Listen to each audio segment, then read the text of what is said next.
le groupe UDI, Agir et Indépendants. Merci Madame la Présidente. Madame, Monsieur les co-rapporteurs, chers collègues, lors du déplacement du président Emmanuel Macron le 13 février dernier à Chamonix, certains agents issus de l'ex-Office national de la chasse et de la faune sauvage et de l'ex-Agence française de la biodiversité ont effectivement fait part de leur désarroi et des difficultés déclenchées par cette fusion.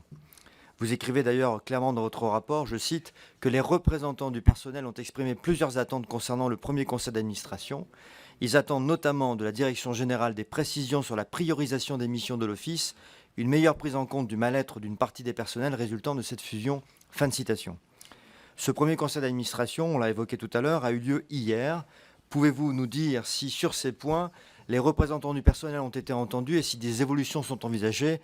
J'ai bien entendu que vous aviez esquissé une réponse sur ce sujet, mais je souhaiterais avoir des compléments d'information.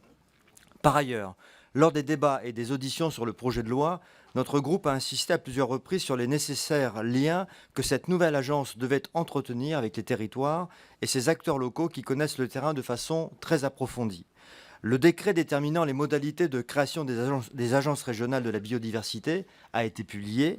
Avez-vous davantage d'informations sur la création de ces organismes? Est-ce que, pour vous, la priorité au territoire est partagée par les personnes que vous avez pu auditionner?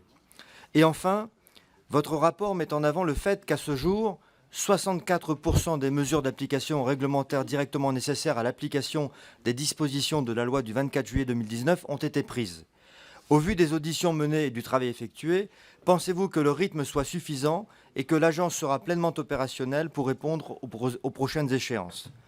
L'année 2020, vous le savez, devrait en effet être une année décisive pour la biodiversité, avec le Congrès mondial de la nature à Marseille au mois de juin et la COP15 sur la biodiversité à Kunming en Chine au mois de novembre, si toutefois cette réunion n'est pas annulée.